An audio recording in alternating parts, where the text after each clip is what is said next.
the owners of a karaoke bar in Ashton-under-Lyne have voluntarily closed the venue until further notice after a man was murdered in a violent attack.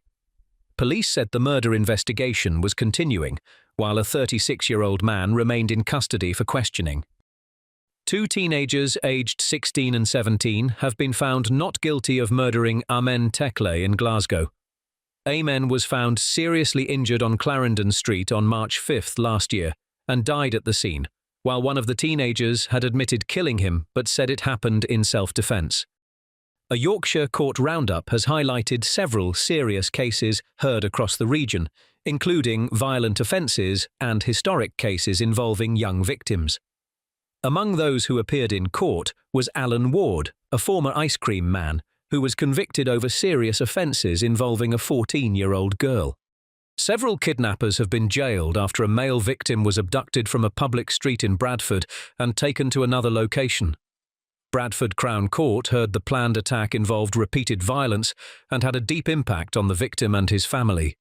Sherry Yvonne Johnson has shared the painful story of suffering serious harm as a child and being forced into marriage at a young age. She said the ordeal began when she was 8, and by her teenage years she had endured years of hardship, raising renewed concerns over child protection, forced marriage and accountability.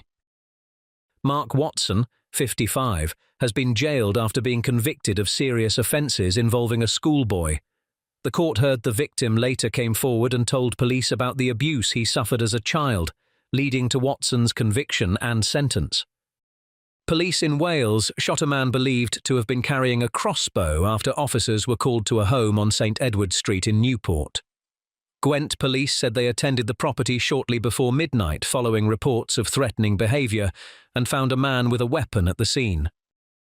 Police are searching for a suspect after a woman reported a serious incident on a grassed area off Trinity Road in West Yorkshire. Officers were called on Wednesday, July 9th, and inquiries are ongoing to establish the full circumstances of what happened.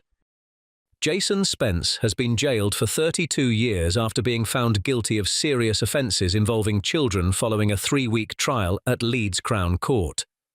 The judge said the evidence against him was compelling, while the case has raised deep concern over child protection and justice for victims. Alan Ward, 71, has been jailed for 13 years after being found guilty of historic offences involving a girl under 16.